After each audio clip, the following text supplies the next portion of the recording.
Lo hemos hecho los 2 días anteriores, lo volvemos a repetir ahora en el que nos han dado desde la primera cofradía que entra aquí a hacer una exposición. Una exposición que espero que hayáis visto todos. Os quedan 2 días para poder verla, hoy y mañana. Y bueno, pues estamos quizá en la antesala de la semana más importante que tenemos en los últimos años en nuestra cofradía, que es celebrar el 25 aniversario de nuestra Virgen, de la Madre de los Trinitarios, y que evidentemente pues el martes será el día 1, pues porque es cuando hace el 25 aniversario, y el trigo que vendrá después, y evidentemente pues el día 25 en el que saldremos a la calle de la ciudad nuevamente para recordar esa efeméride tan importante para nosotros. Daros las gracias por estar aquí y bueno, pues un poco a modo de introducción, hemos tenido 2 coloquios que hemos tenido los días anteriores en los que hemos hablado desde la fe, hemos hablado desde la artesanía y hoy nos toca pues de hablar de ese momento en el que las palabras no llegan a interpretar lo que sentimos, pero sí la música. Hoy tenemos aquí a 4 ponentes que después mi hermano Víctor os hablará y versará de cada uno de ellos. A mí no es mi misión, la misión que yo tengo hoy es la de presentar a Víctor. Víctor es una persona que a nivel profesional podría decir que es de los incansables, de esas personas que nunca te dice que no, que siempre está dispuesto a lo que haga falta, pero hoy de lo que venimos a hablar de Víctor es hablar de Víctor Cofrade, de ese hombre que viviendo en un bloque en la roca se acercó a un hermano de la cofradía y le dijo que quería pertenecer a ella. En un principio venía dispuesto a lo que hiciera falta y fue la Virgen quien lo llamó, quien le dijo que estuviera con ella, que estuviera cerquita de ella, y gracias a su empuje, pues hoy muchos de los que estáis aquí formáis parte de una de las cosas más orgullosas que sentimos la cofradía, que es la Misa de la Trinidad. De los que disteis ese paso importante, ese paso firme para ir debajo de ella y creasteis un himno que creo que nadie fuera de Málaga no sea capaz de seguirlo, que no sea capaz de estremecerse cada vez que suena bajo ella o suena en cualquier concierto que dé la banda. Víctor hoy viene a modelarnos una mesa en la que la Mesa de la Trinidad tiene mucho que ver y la verdad que hay que agradecer por parte de la cofradía, empezando por el hermano mayor de la Junta de Gobierno y todos los hermanos que la componen, el gran trabajo que se ha realizado culturalmente para este 25 aniversario. Yo sin más le voy a dar la palabra y que estamos dispuestos a disfrutar de una tertulia maravillosa y después de un concierto didáctico que será excelente.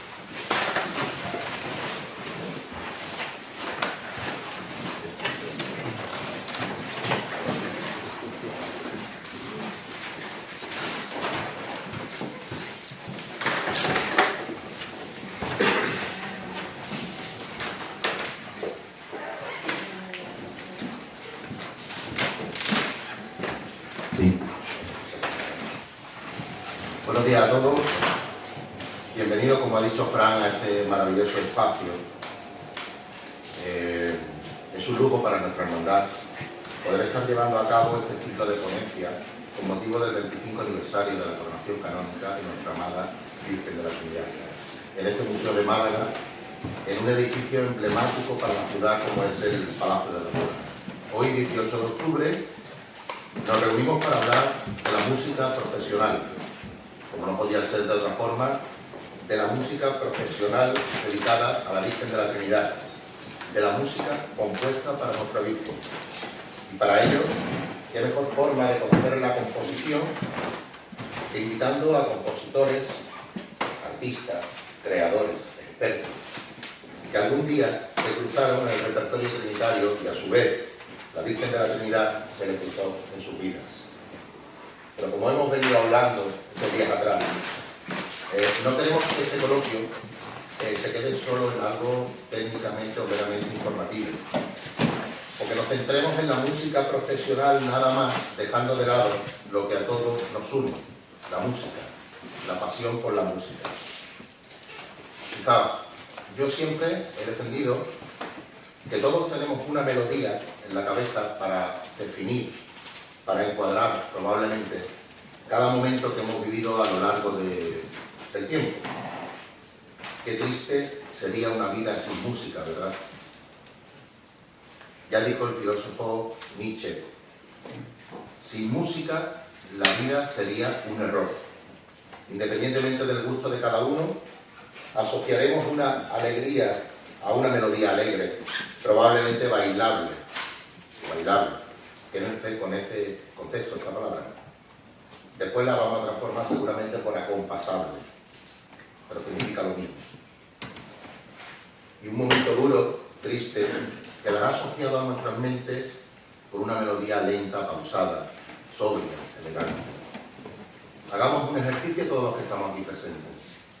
Imaginemos un momento sobrio, triste, de la Semana Santa de Málaga. Probablemente se nos venga a la cabeza el sepulcro.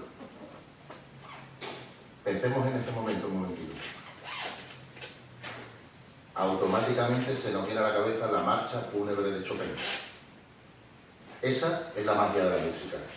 Te transporta, te sitúa y da sentido a lo que tus ojos están viendo. La música es sanadora, reparadora y evocadora. ¿Qué importancia tuvo la música en el resurgir del trono de la Virgen de la Trinidad en la calle? Toda. La música fue el epicentro. A través de la música motivamos, incentivamos, difundimos, despertamos un interés que en aquel entonces añorábamos. Todo vino detrás, siempre por la música, hasta hoy marcando el camino. ¿Cuánto de importante era entonces conseguir tener un repertorio amplio propio? Vital, porque nuestra música se transporta, viaja por la geografía andaluza y por los oídos de cualquier devoto al que la Virgen de la Trinidad ya le va sonando, y porque creamos o generamos eso que definimos como orgullo trinitario. Hablaremos entonces de sentimientos y de pasión, porque si no emociona, no es arte. El arte y la música como epicentro se crea a raíz de la inquietud, de la necesidad de expresar algo que traspasa las palabras. Se creó para remover conciencias y provocar. Sí, provocar. El arte debe ser provocador. Lo que nos deja indiferentes no es arte. Podríamos hablar de Piedad de Juarrán como primera marcha procesional conocida, compuesta para una hermandad gaditana. Referir que la estructura tradicional de marcha de palio con cornetas se crea con la estrella sublime de Manuel López Farfán. O, y esto me gusta más, que un castellonense de Benasal, que llega a Málaga en 1931, como clarinetista de la banda municipal, comienza a apreciar en los desfiles que hace tras los tronos de esta ciudad, pues que le falta algo. Les falta música. Y lo más importante, una música que acompañe la mecida marinera de aquellos galeones de los años 40 y 50. Así fue como el maestro don Perfecto Artola creó la marcha procesional malagueña.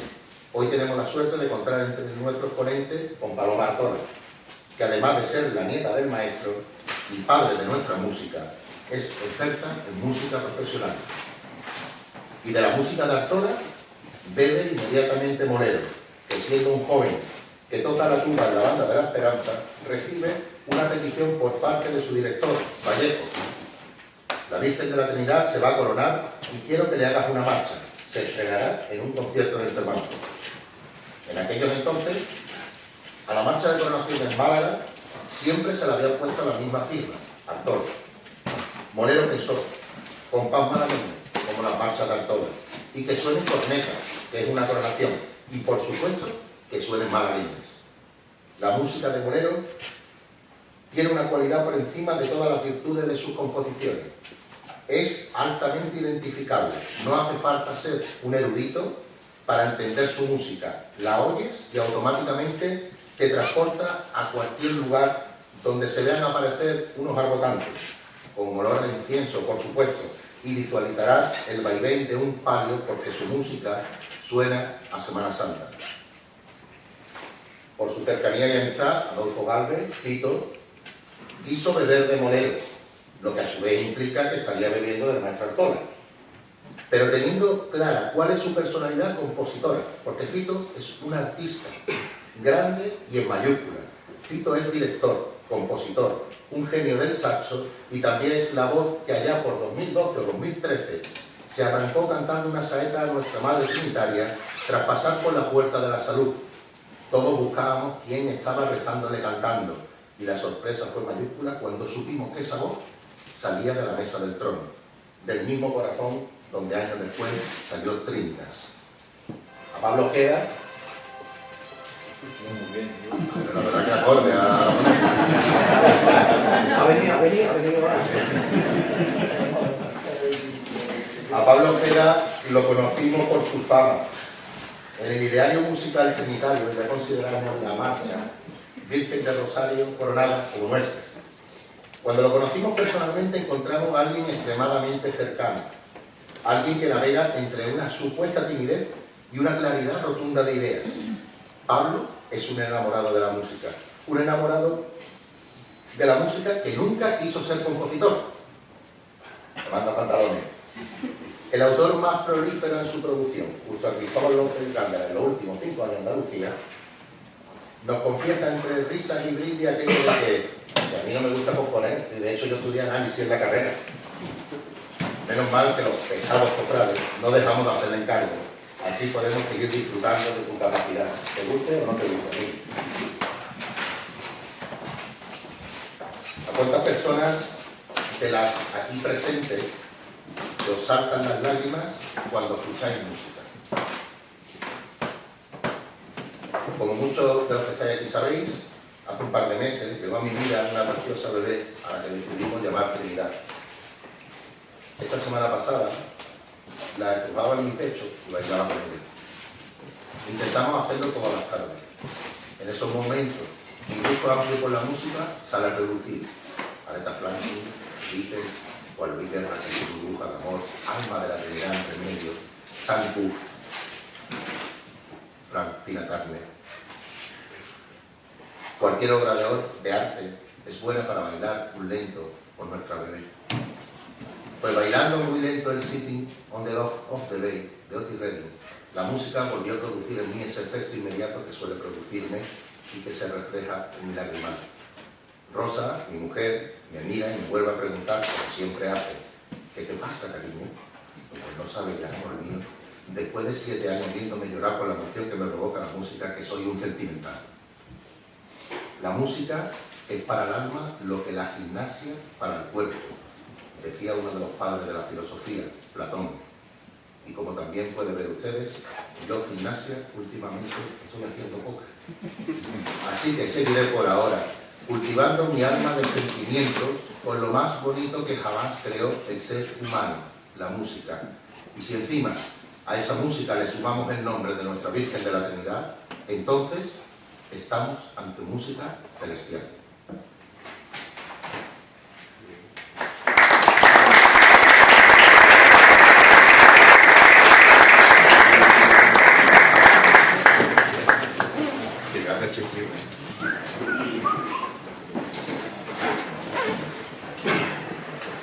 Bueno, pues empezamos esta ponencia, como he intentado comentar en la presentación.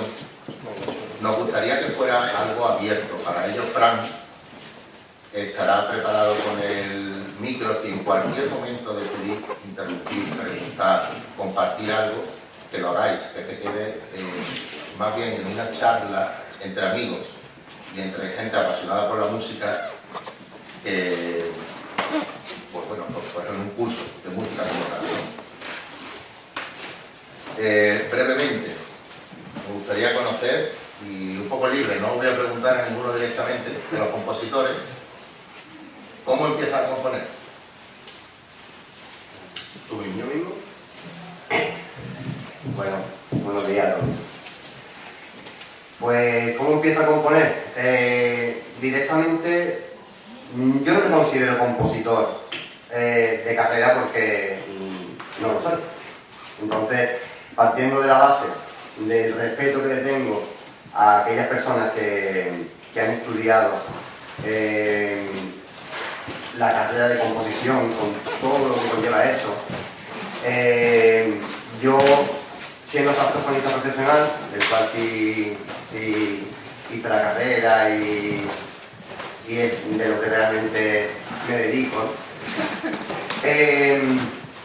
autodidácticamente lo que hice fue todo aquel sentimiento y toda aquella melodía que tenía en mi cabeza desde que tenía 14 años, pues la intenté ir plasmando en papeles y con ayuda de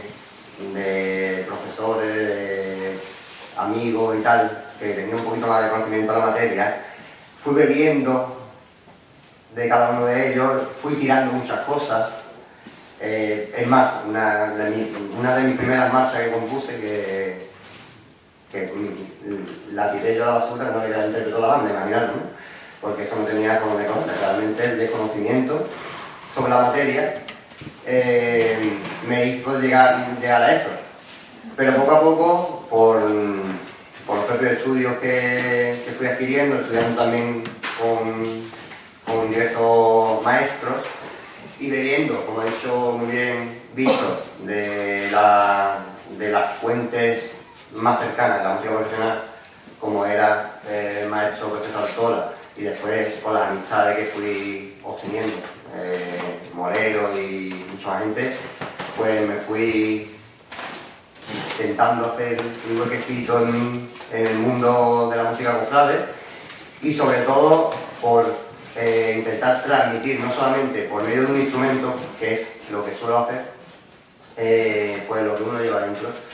Y bueno, para el día de hoy, pues gracias a Dios tengo algunas composiciones, más de la última época, que ya me sentía quizás más preparado, aunque nunca lo estaba del todo, porque vuelvo a incidir en que hay mucho conocimiento alrededor de la marcha profesional o de la composición en sí.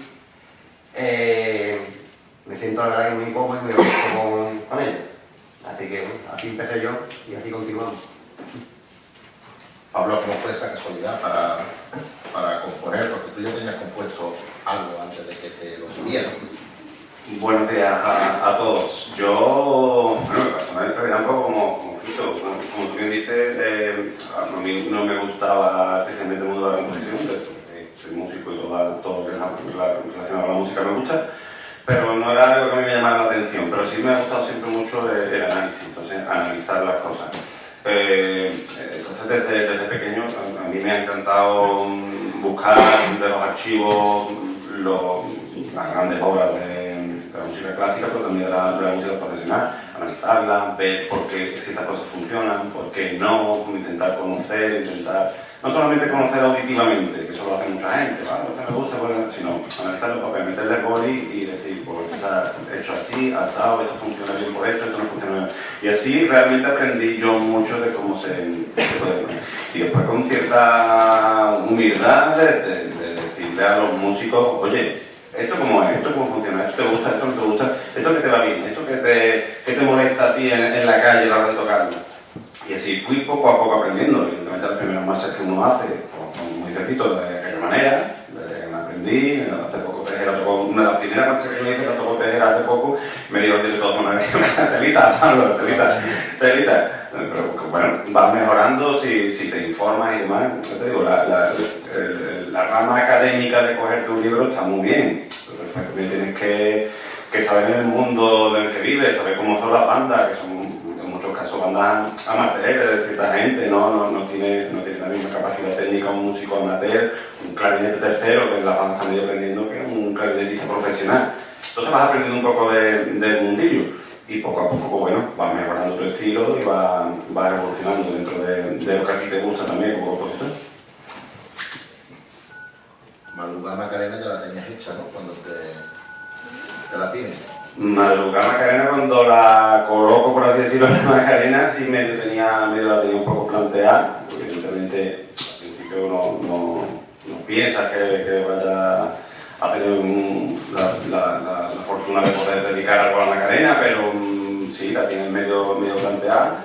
Al final la rematas para dedicarla, pero bueno, ahí ni a mí nadie me conocía, ni yo esperaba desde luego que la marcha fuera a sonar más allá del día del estreno, porque yo era músico de Carmen de Sartera, nosotros estrenábamos 200 marchas todos los años y todas iban para el cajón, y aquello fue un compromiso de un poco pique con la Oliva de Sartera, con las dos bandas de sartereñas. La Oliva había dedicado 2 muy buenas marchas y nosotros teníamos que dedicar algo, aunque fuera algo. Y fue el germen un poco de esos compositores que fuimos del Carmen de Sartera, tipo Espinosa de los Monteros, que también era compañero nuestro, tipo David Rodríguez, que también era clarinetista nuestro, y que, bueno, más pobre Manuel Cavalcante que para descanse, que nosotros 4 éramos 4 chavales de allí que bueno, la banda nos dio esa oportunidad de decir, oye, intentar reflejar también música no solamente como intérpretes, sino como compositores y a ver a dónde llegamos. Y bueno, por suerte fuimos bastante conocidos en aquel tiempo. Buenos días a todos. Bueno, en mi caso fue un poco como ellos. A ver, yo de jovencito cuando entré en la banda de Esperanza, a mí lo que, al contrario que yo más bien, a mí lo que me interesaba siempre era la composición, quién había escrito esto, más que tocar. Y yo empezaba a estudiar guiones y esto porque tenía unos conocimientos previos antes de música, tocaba la guitarra, y a mí me hubiera gustado realmente escribir canciones. Pero claro, Y cantarla... no, cantarla no me lo debo, pero me interesaba siempre mucho la música y tuve la suerte de que mi profesor Francisco Arro de La Esperanza, él compuso Nazareno del Paso, que es una marcha para mí muy bonita, y yo en el momento que la escuché me enamoré de ella, digo, y este hombre ha creado esto. Entonces tenía la suerte de tenerlo a él. Y lo tenía claro, digo, yo quiero saber componer, quiero empezar a componer. Y él me daba clases de composición desde muy pequeñito, y a partir de ahí, pues bueno, pues lógicamente me fue interesando las marchas profesionales. Básicamente porque estaba en una banda de música y lo que más tocábamos fueran marchas profesionales. Y bueno, a partir de ahí, pues fueron empezando, como dice Pablo, es más ensayo y error. Tu primera marcha, pues bueno, la recuerdo con mucho cariño, pues están llenas de errores, aunque a lo mejor para el público pues la escuche, oye, a mí me suena bien, pero lógicamente tú te vas exigiendo más poco a poco y básicamente eso, a mí lo que me gustaba era pues la música y la suerte de que tuve a un profesor que se cruzó en mi camino y me guió por donde yo quería ir, más que tocar, yo digo, era componer, saber quién hacía estas cosas y cómo se hacían, y a partir de ahí pues aquí seguí. Y siguiendo aprendiendo todos los años, pues aprendemos algo nuevo. Cuando alguien compone algo, siempre aprende algo de alguien y lo pone en práctica. Y básicamente, pues bueno, es ese mito. Perdón, un momentillo, quisiera hacer una pregunta. ¿Qué diferencia hay cuando tocas la corneta y tambores con vosotros que hacéis la sinfónica? Es decir, me refiero, lo que tocaban los bomberos cuando yo era niño, yo nací en el 52, y no había bandas, era Villegas con la Cruz Roja y Alberto con Bomberos. ¿Qué diferencia hay lo que tocan las bandas o el grupo que van tocando tambores y cornetas y vosotros? Sí, bueno, la diferencia básicamente es que la plantilla de lo que es una banda de música es mucho más amplia de instrumentos. Entonces, claro, tenemos tesituras diferentes que con eso pues jugamos.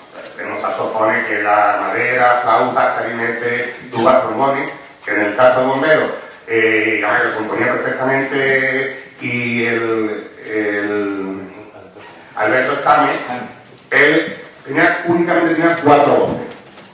Y el creador, ojo, que no es que sea básico, es que es más complicado, porque ahora te dan 4 voces y ahora búscate la vida. O sea, yo puedo tener una paleta enorme de instrumentos y ese hombre tenía solo 4 voces. Entonces, claro, es la diferencia. Sí, bueno, yo te complemento un poquillo más.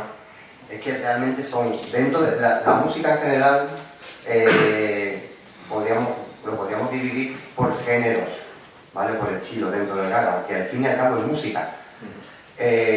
Pero eso fue una creación nueva, con instrumentos nuevos, con estudios totalmente distintos. Estamos hablando de que la gran mayoría de las personas que crearon la banda de cornetas y tambores en sí no tenían tampoco unos conocimientos académicos como a lo mejor podía tener el de banda de música. Eso es una cosa importante a tener en cuenta. La banda de música, todas las bandas son bandas de música, lo único que es que la banda de música que nosotros conocemos o le llaman de palio, son bandas de música de plantilla completa. Eso hay que tenerlo muy claro, que es de plantilla completa. Ya si le metemos como ejemplo como la Trinidad Sinfónica, si se mete el término sinfónico porque tiene que tener también en su plantilla, para conciertos sobre todo, pues ciertos instrumentos de cuerda. Entonces, se creó un estilo con ese instrumento militar al que se le quiso sacar el máximo partido, pero se basaba en toques militares. Entonces, de ahí fueron sacando composiciones. Alberto Escámez, que como dice Morero, es muy complejo dentro de lo que cabe realizar una marcha de procesión con 4 voces simplemente. Hoy día, yo la banda de cornetas y tambores, tengo por ejemplo aquí a Cristian, que es componente de la banda de cornetas y tambores de la Esperanza.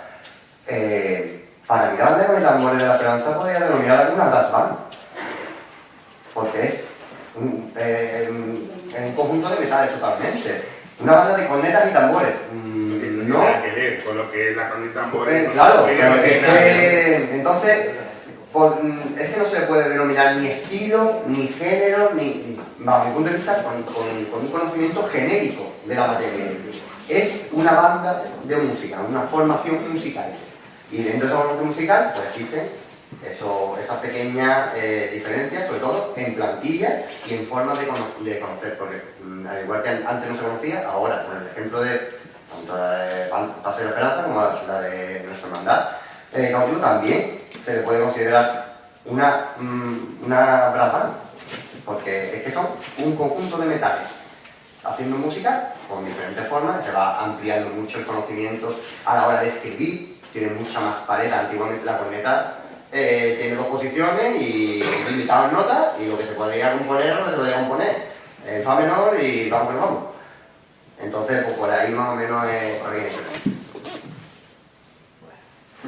Hola.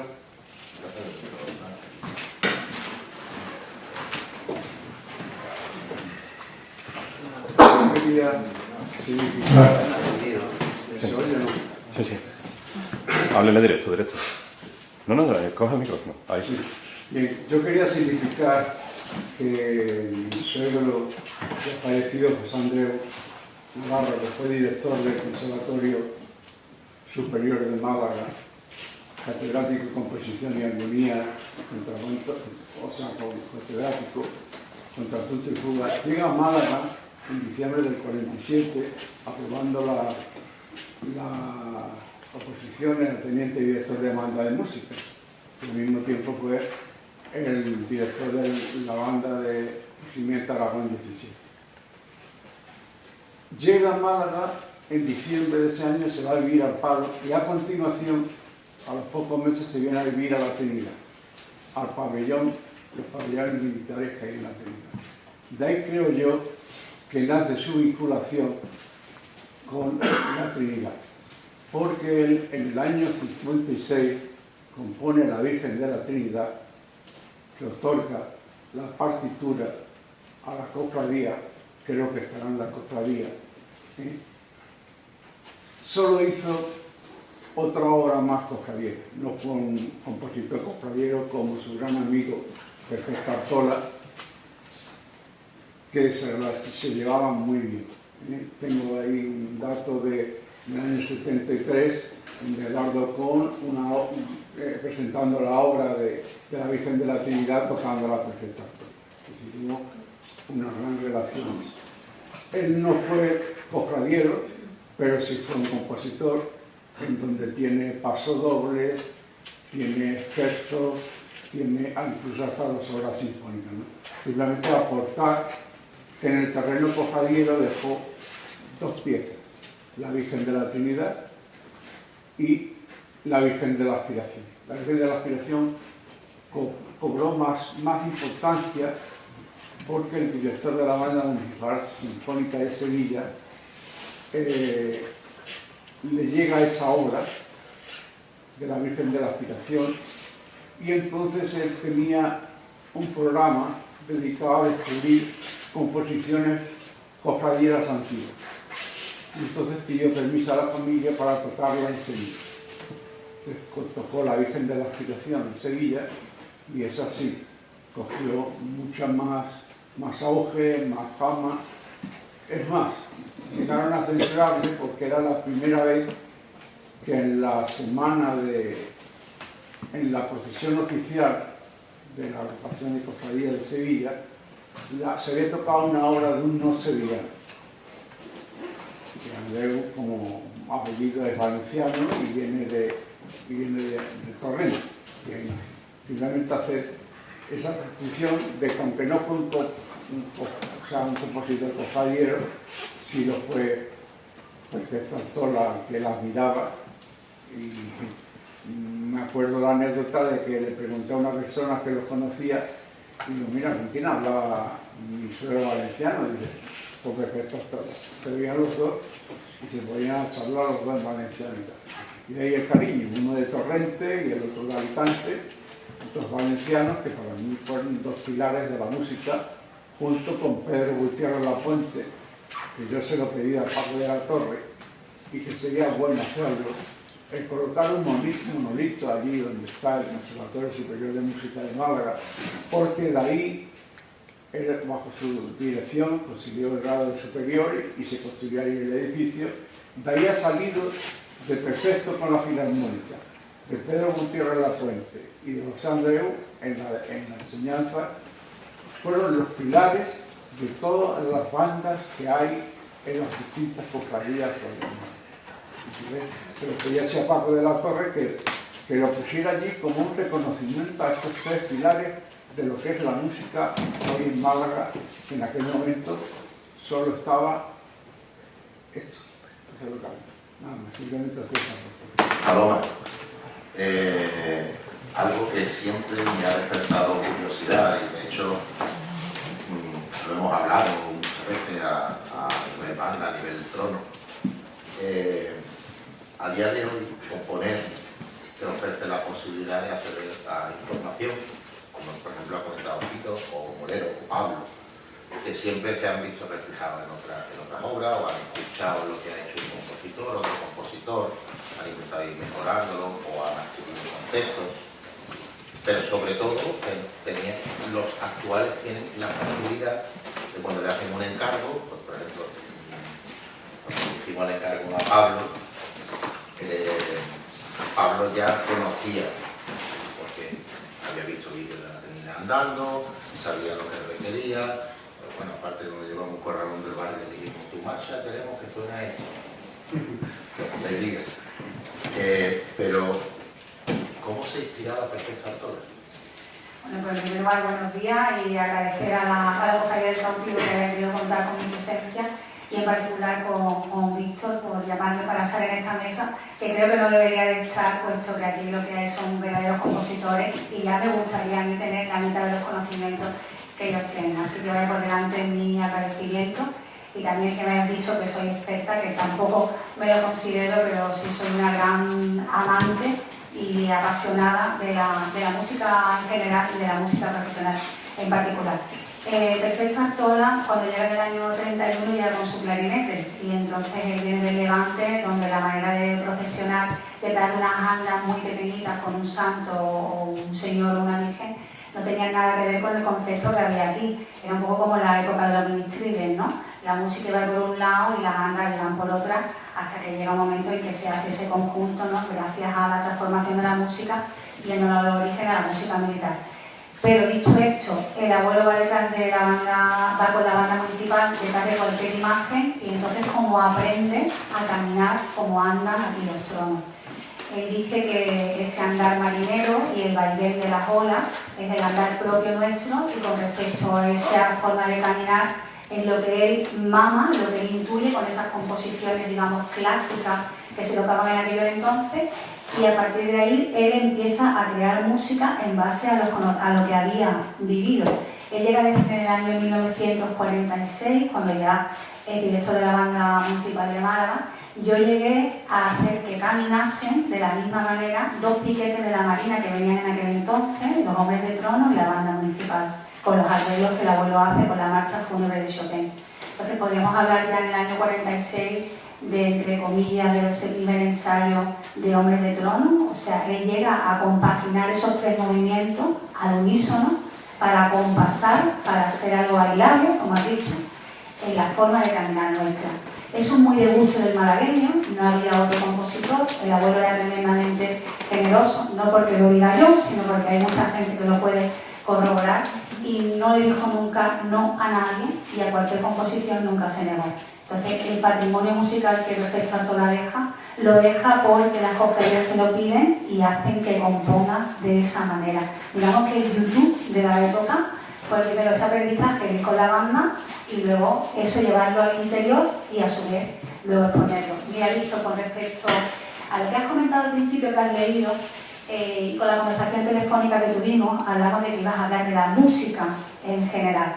Perfecto Artola se le conoce aquí sobre todo, bueno, pues por pasodobles, sobre todo aquí por la concha flamenca y Gloria al Pueblo, pero fue un gran músico de Levante y compuso otras muchas cosas. Pero de la música en general, de los sentimientos que nos mueven, me acordé de esa conversación, hice la cartera de mi abuelo y tiene varias cosas que no las he vuelto a tocar, están como él las dejó en el año 92 y tenía este recorte escrito a máquina Olivetti de la época y es una poesía de López de Ayala y dice: es la música el acento que al mundo arrobado lanza cuando a dar forma no alcanza a su mejor pensamiento. De la flor del sentimiento es el aroma lozano, es del bien más soberano, presentimiento suave y es todo lo que no cabe dentro del lenguaje humano. O sea que esta descripción de la música de López de Ayala la llevaba el abuelo perfecto en su cartera y he querido compartirla con vosotros porque hablábamos de sentimiento y lo que nos mueve de la música. Gracias. Bueno, esto va más dirigido a Fito de Molero. Y yo os pregunto por el rock and roll trinitario, que eso viene a la cabeza.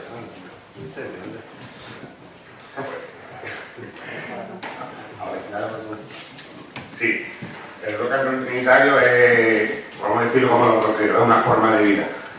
Entonces, claro, es una forma de sentir, de vivir lo que se vive en la mesa de la Trinidad. Y uno que tiene la facilidad de hacer música, pues lógicamente te empapas de esa experiencia y lo intenta transmitir en una partitura. Eso es el rock and roll trinitario, una forma de vivir más humana. Sí, totalmente. Yo lo catalogo como un sentimiento. Al fin y al cabo, todo se engloba en lo mismo, ¿no? La magia de la música. Yo estoy últimamente estudiando con el maestro Ferrer Serrano, que es uno de los grandes compositores bueno, yo lo considero de España y casi del mundo, ¿no? Y él tiene una frase que es así, que es la magia de la música, o sea, sin más.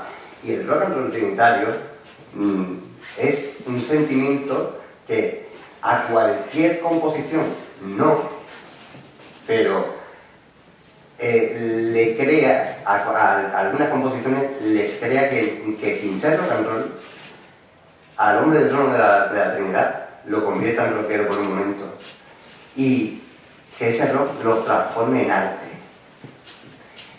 Porque como una simple melodía que está compuesta o pensada para el caminar de un trono puede hacer que te mueva por otros lugares, te transporte y te eleve el alma sin estar pensada para ello, ¿no?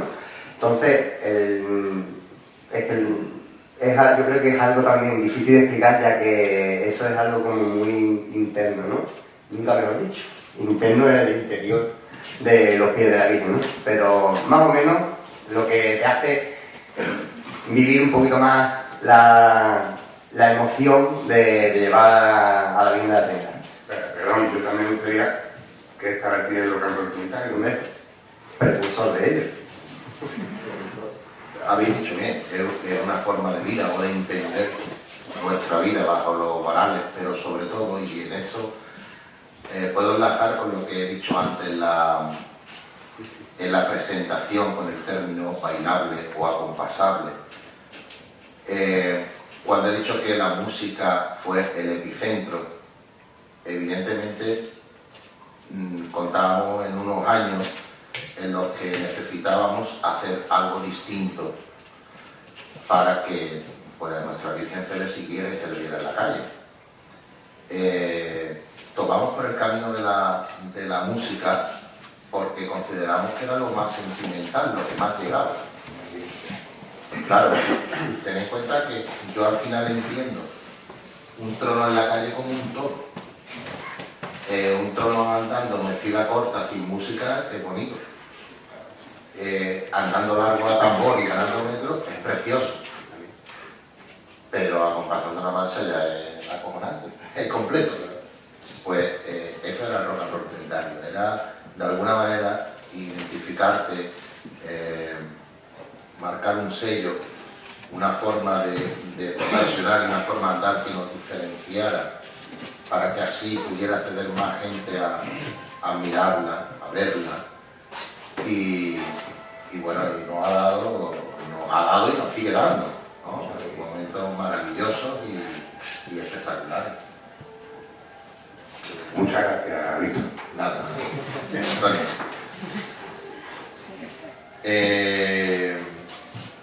Ole contigo. 25 años después de coronación de la Trinidad a Trinitaria.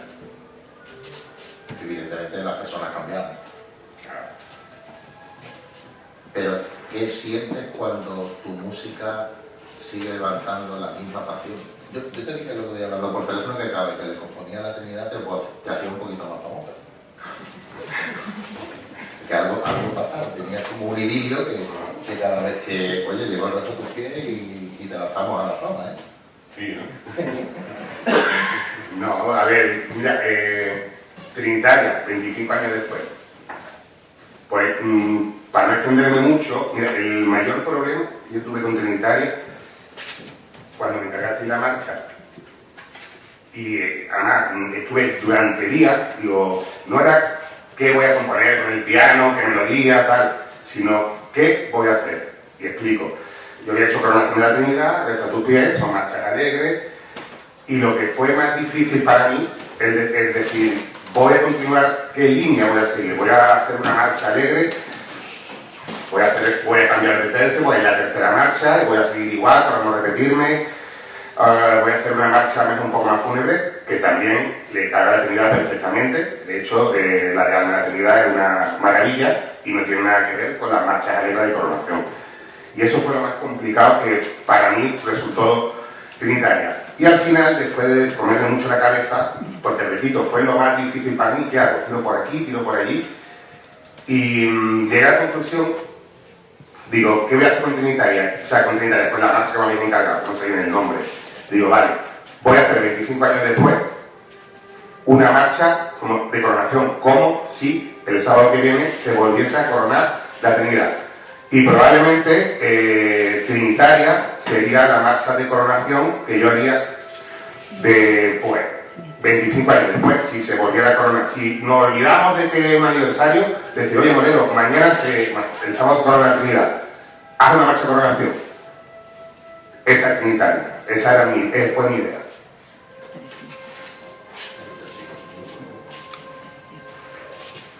Pablo, desde la distancia, ¿qué estás generando? Vídeos que están llegando con tu música, con lo que le compusiste. ¿Creías que iba a dar el pelotazo que dio? Hombre, yo personalmente siempre digo que cuando el compositor me no entrego los papeles a la banda, ahí ya la música deja de ser mía. Mi trabajo finaliza, como quien dice, ahí, y ya entran en juego otros factores, ya sea, evidentemente, en el primer caso, que guste al público, que guste a la hermandad, que guste a la banda de local, que guste a los costaleros, que les sirva a la hora de coger fuerza, de coger energía para llevar al trono. Entonces, hombre, a mí me da satisfacción ver que las composiciones después pues, funcionan y cumplen su objetivo, ¿no? Pero más allá de esa satisfacción personal del trabajo bien hecho, me alegra sobre todo por la hermandad, por la propia hermandad, que ya la siente como suya, que ya la va sintiendo como suya y que va a formar parte de ese imaginario colectivo de la hermandad, que cuando alguien la escuche en otra hermandad le recuerda a la cara de la Virgen, que cuando alguien te escuche o vea un vídeo con esa marcha, pues recuerde esos momentos que yo viví. Yo por desgracia no lo he vivido y con mi trabajo me va a ser complicado que yo pueda vivir la Semana Santa aquí en Málaga, ¿no? Pero bueno, no me corresponde a mí, no es una marcha hecha para mí, para el disfrute mío de la Virgen, que también, por ello. Pero obviamente, por lo que yo me alegro sobre todo es porque a vosotros, porque a la gente de la hermandad, a la gente de la banda, le resulte agradable tocarla, le resulte bonito y le cree esos recuerdos para el futuro de esa composición como parte más de su hermandad. Paloma, hablemos del maestro, de Eloy García. Independientemente de que luego en el patio nos desgranen con el fin de la marcha Alma de la Trinidad, pero hay un par de anécdotas que me has contado a mí personalmente, me gustaría que la compartieras. Bueno, el maestro Eloy García tenía esa escuela de Levante tan característica de los músicos que se forman allí, no por otra cosa, sino porque cuando nacen en un sitio determinado que no lo elegimos, la idiosincrasia del lugar la llevamos inserta en el ser humano. Entonces esa forma de educación y de formación él la tenía, aparte tenía la militar, ¿no? Él cuando llega aquí a Málaga, porque él, digamos, era director, teniente coronel de bandas de ejército, director de la banda de la Guardia perteneciente a la banda de la Guardia Civil y luego a la banda de la Legión, llega aquí para acompañar al Cristo de Mena en su procesión y ya se quedó afincado aquí. Le preguntaron que cuándo iba a componer una marcha para el Cristo de Mena. Él contestó: ¿cómo voy a escribir, cómo voy a componer algo para una imagen que no conozco y para una ciudad que no conozco? Me tendré que involucrar y me tendré que introducir en la ciudad para conocer la forma de caminar, la forma de vivir la Semana Santa, el sentimiento, lo que aflora en la calle. Y una vez así fue cuando compuso la marcha del Cristo de la Legión, con el que entronizan al Cristo de Mena cada mañana del Jueves Santo. Luego escribió la marcha de Virgen del Amor Doloroso, que tuvo un gran impacto, sobre todo porque es una marcha muy profunda, una marcha con una instrumentación, lo pueden corroborar más los expertos, ¿no? Muy precisa, muy determinada, y eso caló mucho. Cuando le llegó la composición de Alma de la Trinidad, él no compone una marcha propiamente dicha para una coronación de una imagen, sino compone una marcha que es lo que a él le inspira esa imagen. Él mismo llegó a decir en el año 1994, creo que fue en Sevilla, que el legado musical de un compositor es el alma que queda para la historia. Luego ya él ahí emplea la palabra alma como algo intangible, algo que es mucho más intrínseco y abstracto, pero que el alma de un compositor queda en cada una de las composiciones, es su sello determinado. Luego esa palabra alma la emplea con la composición de Alma de la Trinidad. Y lo que luego contaré en el concierto, que no quiero repetirme, es que se inspira en esas 6 lágrimas, ese leitmotiv, hace 6 variaciones sobre ella y es como compone la marcha, porque realmente en sus palabras, cuando yo hablaba con él por teléfono, en alguna conversación, porque se hacía el pentagrama de Málaga Santa, ellos lo saben, que cuando he hecho algunas connotaciones siempre me pongo en contacto con el autor, porque me gusta ser muy fiel y fidedigna totalmente a las palabras de los compositores. Y él me decía: yo sabía que no era una marcha de coronación propia, pero sí era algo que quedaba en el alma, palpable en el alma y no en otro sitio. Por eso era el nombre de la marcha. Y luego sí es verdad que cuando hablábamos siempre, digamos que dentro de la instrumentación de una banda, la gente habla más de los instrumentos de viento, madera o de los metales, pero él era muy quisquilloso con la rítmica y con el bombo y el plato. O sea, huía totalmente del estridente, en ese sentido era también muy parecido al Abuelo Perfecto. Y luego esa modulación de los saxos era algo que también él cuidaba mucho en su composición.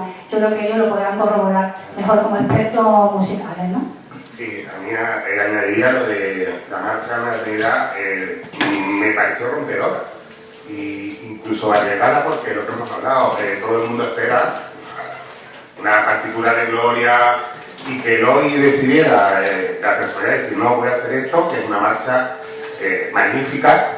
Me pareció algo de una personalidad tremenda, porque yo me acuerdo cuando se estrenó en el Cervantes, lógicamente, creo que al principio la marcha no se entendió bien, porque yo viví nuestro trabajo de que se entendiese bien, pero fue algo muy rompedor.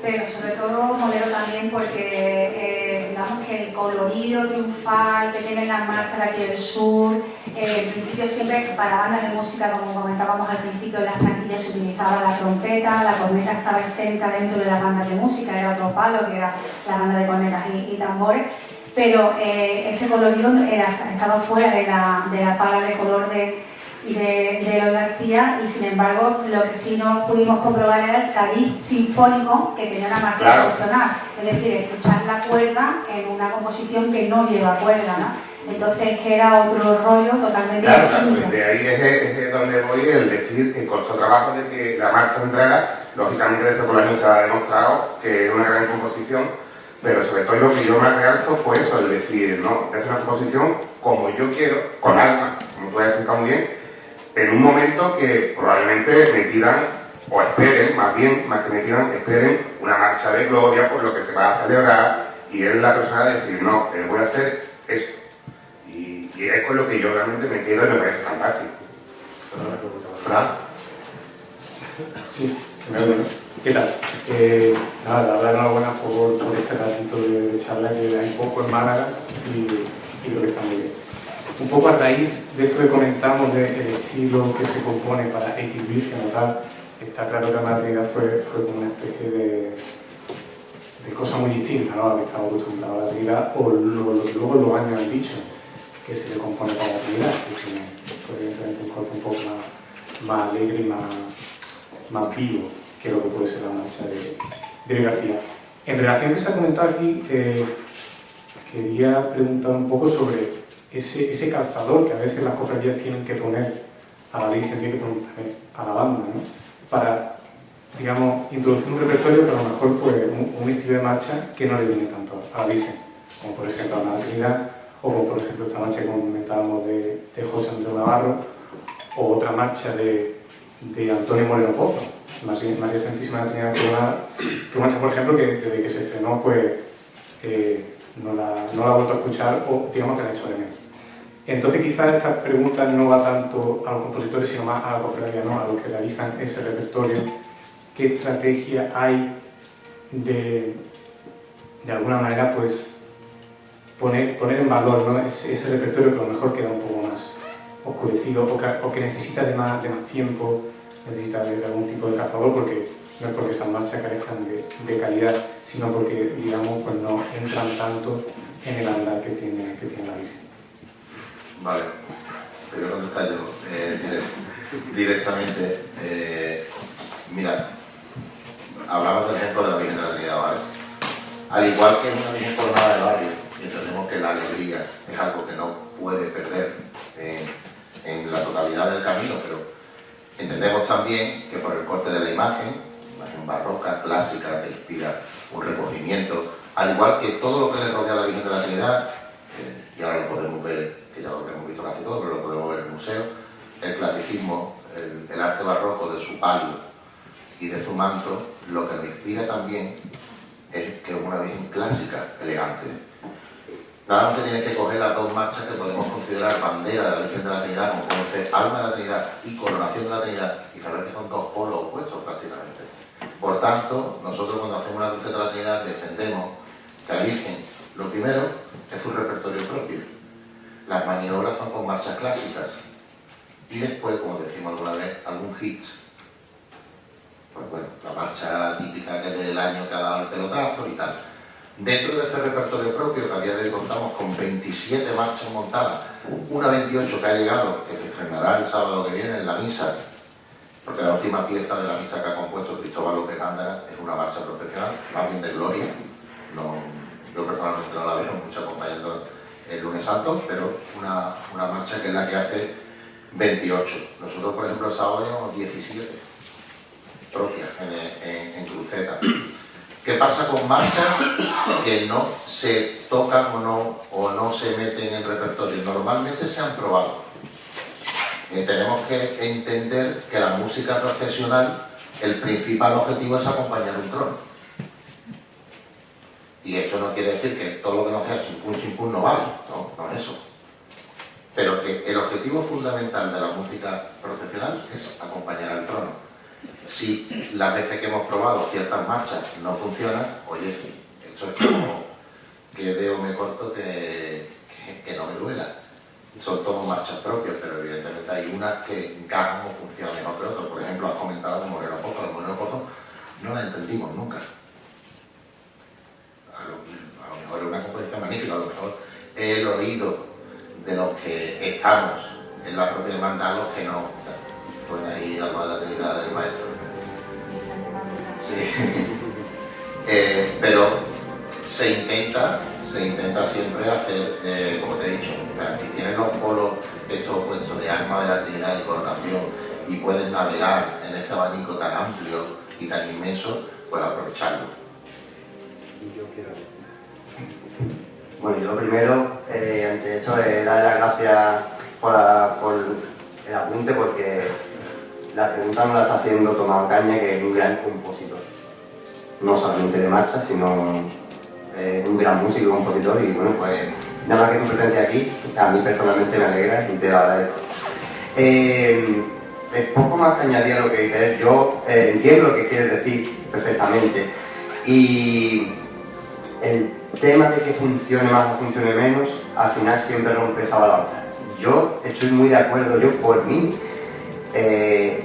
me encantaría conseguir inclusive que toda la procesión, tanto de nuestra Virgen de la Trinidad como de cualquier imagen, si tuviera la capacidad compositiva, de calidad o de lo que fuera, de poder hacerse completa con música que está hecha, y además Moreno Pozo, de todo conocido, que es un gran compositor también, pero luego es cierto, yo ya te hablo también como hombre de trono de la Virgen de la Trinidad, o hombre de trono en general. Es cierto que hay veces que te pones a escuchar la marcha llevando el trono y yo voy analizándola, o sea, porque ya por formación profesional la vas analizando y dices, están muy bien hechas, tienen muy buenas melodías, pero después el cómputo de todo no acaba de funcionar y te da cierta lástima de tener que a lo mejor no desechar, porque al fin y al cabo es patrimonio, pero sí es cierto que bueno, pues cuando te encuentras con esa problemática, ¿qué haces? Echas por darle el valor que se le tiene que dar a la composición que tenemos como patrimonio, tenemos que evitar o perjudicar a lo mejor al transcurso de la procesión en todo su ámbito de horas porque nos puede machacar. Nos ha pasado muchas veces que han puesto grandes joyas y nos han limitado luego a lo mejor poder llevar a la Virgen como hemos querido. Por muy ensayado que vaya el trono, por mucho rock and roll que le podamos meter, pero cuando aquello dice de picar, ya no levanta ni, ¿sabes? Y yo te digo una cosa, yo soy de los que llevo el trono y me pone soledad en la mano y me vengo más arriba que con calidad de Guadalquivir, que es lo que le gusta, ¿sabes? ¿Tú me entiendes? Pues, y creo que me entendéis todos. Al final es el concepto y la funcionalidad de la obra, siendo grandes joyas, ¿eh? Porque no se le puede quitar valor. Y yo abogo y defiendo todo repertorio que tenga de calidad. Las cofradías deberían de tocarse en la calle. Ante eso pienso que hay como... Son las reinas de la Trinidad. Correcto. Sí, nada, Nada, que absolutamente de acuerdo. Pienso que no tiene que estar todo en el lunes santo, ¿no? Tenemos esta procesión de coronación, podemos estas procesiones que se hacen en tronos más pequeños, ¿no? La Trinidad tiene muchas cofradías también, ¿no? Pero, Tomás, perdona. Después te encuentras con el trabajo de la propia banda. Es decir, nosotros le decimos, montanos la Trinidad de José de la Vega para el Día de la Trinidad, que creemos que con el trono más pequeño y demás vamos a aguantar esos 8 minutos y tal. Y la banda te dice, Víctor, tenemos 140 marchas montadas, ¿tiene otras para coger? Porque claro, al final tienes que caer con un compendio de cosas que no es fácil. Estos chicos se están pegando una paliza que es tremenda y tienen que montar una misa completa. Nosotros hemos conseguido recuperar 2 marchas de la Virgen para el sábado que viene, que son Trinidad, Reina y Señora, de Francisco Javier Alonso, y Madre Trinitaria, de Aguilar y Lima, que se habían dejado de tocar. Y todo esto con trabajo. Trabajo porque, evidentemente, el espacio Y que no le puede decir tampoco a la banda, es que las 27 que tiene dedicada la Trinidad la tiene que tener, la vas a utilizar, es la primera pregunta que te hacen. Pues nosotros, por ejemplo, al hilo de lo que está diciendo Fito, vivimos una experiencia hace unos años en Candelario, la hemos nombrado, Virgen del Amor Doloroso, de Eloy García. Eso es tremendo como composición. Pues el monstruo de las cuatro patas, digo, aquí estoy yo, y un poco más no llegamos. Y las lágrimas que saltaban no eran de emoción. Claro, entonces ahí es donde tienes que decir, oye, pues mira, podemos, no podemos hacerlo. Sí, ya con lo que me comentas de estas marchas que se van a recuperar ya me alegra un poco. Pero bueno, claro, estas son cosas ya para el futuro, ¿no? De alguna manera, porque ese patrimonio pues que evolúa. Sí, hombre, de verdad que es la intención. Pablo, ¿qué decir? Bueno, Pablo, Nada. Vamos contra el reloj, nada. sí, no, pero Que el problema que muchas veces hay, por desgracia, Tomás, es que las bandas tienen que montar un número de marchas. Cuando entran marchas nuevas que están dedicadas, las que están montadas y no se tocan y quedan en desuso, por desgracia tienen que quitarlas y entonces tienen que bajar 2 para que entren otras 2.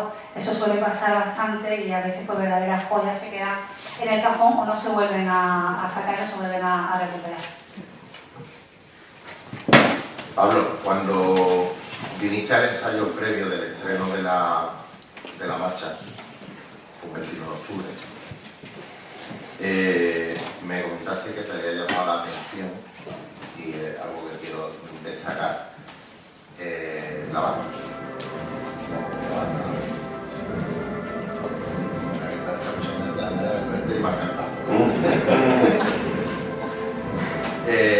Y me hiciste una comparativa que justo la semana anterior había ido a estrenar una marcha con una banda reconocida de Sevilla y te había encontrado allí a 20 personas ensayando.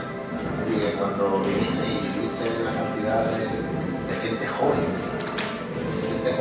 trabajando, pues te llevaste algo, una sensación que quizás pues, no te esperabas. Y sigue pasando. Esta semana mismo estrené en marcha y me pasó poco menos que igual los ensayos. Y yo, la zona que yo vengo de Sevilla, estamos muy acostumbrados a todas las bandas grandes, yo llevo muchos años en Sartera o en la Cruz Roja, de cancelar ensayos porque no hay gente para ensayar. Y hay ciertos problemas, no sé si disciplinarios o por costumbre, que bueno, que la gente va mudada a que aquello es un mini trabajo, quizá también por la remuneración que tienen los músicos, no lo sé, diferentes factores allí tradicionales, en los cuales la gente es muy dada a que dame el papel que yo lo toco. Y no hay ese carácter, ese espíritu de músico amateur que le gusta ir a su ensayo, que le gusta prepararse sus partituras y trabajarlas. Que cuando Fito, por ejemplo, antes de empezar la charla, me comentaba que tiene el sábado ensayos, que tiene ensayos de 4 horas. Eso es impensable en Sevilla. En Sevilla la banda ensayan 1 horita y nos vamos, y a veces un día a la semana. Entonces es más difícil para las hermandades también a la hora de incorporar el repertorio, a la hora de montar cosas. Las bandas intentan escabullirse en ese aspecto, no le dan tanta importancia al trabajo, a que salga aquello lo mejor posible o coordinado lo mejor posible con la hermandad. Y también a mí como persona en este caso de Sevilla, me llamó mucho la atención, me sorprendió para bien evidentemente el trabajo que se hace aquí con las bandas. Después cuando coincidí con ellas en sitio, la gente se queda flipando. Yo coincidí con la banda vuestra en la Magna de Jerez y yo hablaba con el público, con las hermandades allí, y todo el mundo me decía alucinando con ellos. Porque en aquella zona no estamos acostumbrados a que las bandas funcionen así, que trabajen los repertorios así y que haya ese amor a la hermandad, si la banda de hermandad, o a la música en general, si está un poquito más apartada de las cofradías. Pero lo que hay aquí, realmente sois muy afortunados. Primero que no se conozca afuera para que no se lo intenten llevar, y después por poder disfrutarlo desde dentro, porque el trabajo que se hace aquí no está visto desde fuera. Y bueno, ahora han entrado bandas malagueñas en la Semana Santa de Sevilla, y yo lo llevo diciendo tiempo allí. ¿Qué pasa? Da igual que pasó con Rosario de Cádiz cuando lo descubrieron, que llevo ando mucho por Cádiz, yo ya conocía a Rosario de Cádiz, cuando Rosario de Cádiz la descubran en Sevilla, van a alucinar. Y cuando las bandas en este caso de Sevilla, vieran cómo trabajan y cómo funcionan y cómo están funcionando las bandas aquí de Málaga, se van a tener que poner las pilas.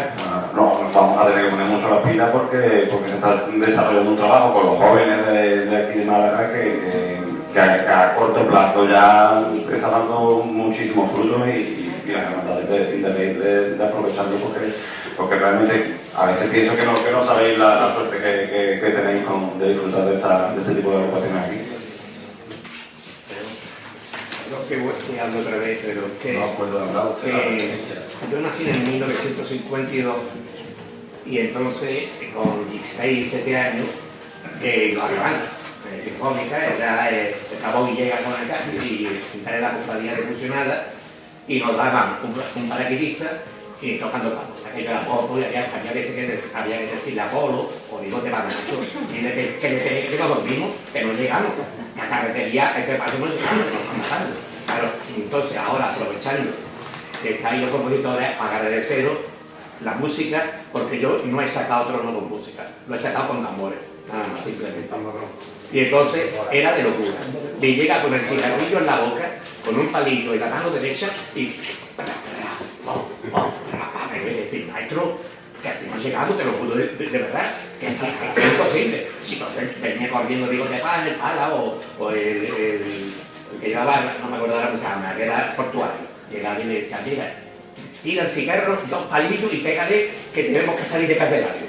Y eso ahora, cuando yo veo, tengo sobrinos y mi cuñado ha salido en el cautivo y lo escucho y lo oigo, lo que tocáis, es me encarga de sacarlo yo. Yo estoy sentado en la alameda y me encarga de salir corriendo y meterme debajo y meter hombro. Porque es que no lo podía hacer nunca. Yo me acuerdo, la Virgen de la Paloma, a la carrerilla. Ahí no había posibilidad de que la música. Ahí era, vamos a llegar como sea que la dejamos en el camino. Yo me acuerdo que a Rasquilla, no sé si por los años algunos seréis de edad o recordaréis a estas personas, a Rasquilla le dio un infarto, porque le pegábamos el trono en la neta, porque es que no podíamos, aquellos eran barcos. Yo tengo una poesía que digo, los barcos malagueños cuando salen en Semana Santa, eran barcos. Bueno, pues simplemente agradeceros lo que hacéis con la música, que yo te digo, me gustaría, ya tengo 73 años, no podría, pero me gustaría meter un hombro una vez y que me llevarais al paso malagueño. Y bailar.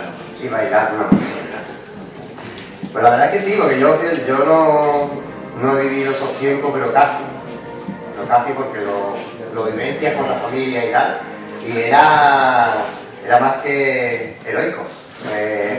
Pero es verdad que evolucionó muchísimo tanto la música como las composiciones, todo ha evolucionado de la mano, porque quién se iba a pensar, aunque Paloma por ejemplo ha dado un dato de que los primeros ensayos, fíjate, tanto que se ha hablado de este tema, ¿no? Y al final se está viendo que bueno, que era bueno porque al final engrandecemos más, si cabe, pues la puesta en escena en la calle, porque la música al fin y al cabo es el acompañamiento perfecto para la puesta en escena de lo que queremos interpretar. Nosotros, yo ya hablo, no sé cómo hablar, porque yo es que como me meto en todos los charcos que existen. Yo soy, aparte, director de la banda de Zonatrilla, capataz del Cristo de los Milagros, he llevado muchos años el Cristo de los Milagros y lo he llevado para adelante y para atrás, cadenario, con la paloma y con la saeta. Imaginaros los tiempos, y no se bajaba el trono. Yo iba en ese trono con tacos, me estoy haciendo mayor. Y como ha evolucionado todo, es bestial, aunque ahora nos parezca tan normal. O sea, esto de que estamos hablando de acompasar y bailar una marcha y hacer, bueno, esto ya cada uno... Nosotros nos encontramos en el 2006, que es el primer año que la Virgen de la Trinidad empieza a andar con compás de música y se crea el paso trinitario, lo hace por primera vez la Alameda con la marcha Carmen Coronada. A nosotros recibimos, me acuerdo que era Navarro, que es el hermano mayor de la persona, llevaba, ¿cómo se llama el foro cofrade? Cabildo. una entrevista que nos hicieron y cuanto menos era que estábamos haciendo, que aquello era sevillano. Y bueno, y la respuesta era, vamos, tú si vas a una boda y sales a bailar con tu mujer un paso doble, bailar compadre paso doble, ¿no? No porque tú sepas una forma nada más de bailar, ya está, así vas a bailar todas las canciones, ¿no? Pero pues es un poco la música te va marcando y de alguna manera consigues una motivación extra en el Hombre de Trono que vimos desde el primer momento que existía. El Hombre de Trono, cuando se sentía más partícipe todavía, es cuando hacía ciertas interpretaciones de lo que estaba escuchando. A mí personalmente me gusta mucho más lo que acabas de decir ahora mismo que, fíjate que bueno, los términos rock and roll, trinitario, etcétera, para mí que es un vuelo de punta, pero claro, eso ya como hemos hablado antes, ¿no? Pero me gusta mucho esa forma de decir interpretación. Al final, estamos interpretando con una forma de andar característica malagueña, esos bailes son una interpretación de lo que la música nos da y por eso la música al fin y al cabo es tan importante, porque antiguamente no se podía porque tampoco daba pie, por lo que había, no daba pie a ello, y ahí, gracias a la música, a la evolución de los tronos, a la evolución del contexto, eso es lo que nos está haciendo poder interpretar y dar mensaje de fe, al fin y al cabo, porque cuando una cofradía sale a la calle, desde el primero hasta el último, contando con la música que se interpreta y se crea para ese momento, vuelvo al hilo de, por ejemplo, lo que hemos hablado con de la Orquesta de Tomás, todo lo que está compuesto alrededor de una imagen, de una cofradía, es un mensaje que queremos ir trasladando. Y ese mensaje tiene que ir de la mano desde el primero hasta el último, con una compostura, con una forma de hacer las cosas, con una idea y con un sentimiento. Y todo ello lo ponemos en valor y se lo regalamos a Málaga. ¿Será bonito eso? Es nuestra forma de vida y nuestra forma de entender los tronos, la Semana Santa y cómo querer a una imagen. Se llame como se llame. En este caso, a la primera del lunes santo. No sé, poco más. Yo que finalmente varío y no hablo de música y hablo de otras cosas. No Bueno, pues hay una... ¿Es clásica? Ah, vale. Alejandro, vamos ya a otro bajo. Sí. Buenos días, buenas tardes. Alejandro es presidente de nuestra banca, es un tipo serio. Y nos ponemos junto a todos aquí. Bueno, pues a continuación, como ya sabéis, nos vamos a ir al patio. Lo que se va a llevar a cabo es un concierto didáctico, donde antes de cada composición, pues el autor va a explicar su marcha, pero como he dicho antes, no desde un punto de vista tan técnico, sino un poquito más, así toda la gente con la cabeza, más sentimental o emotivo.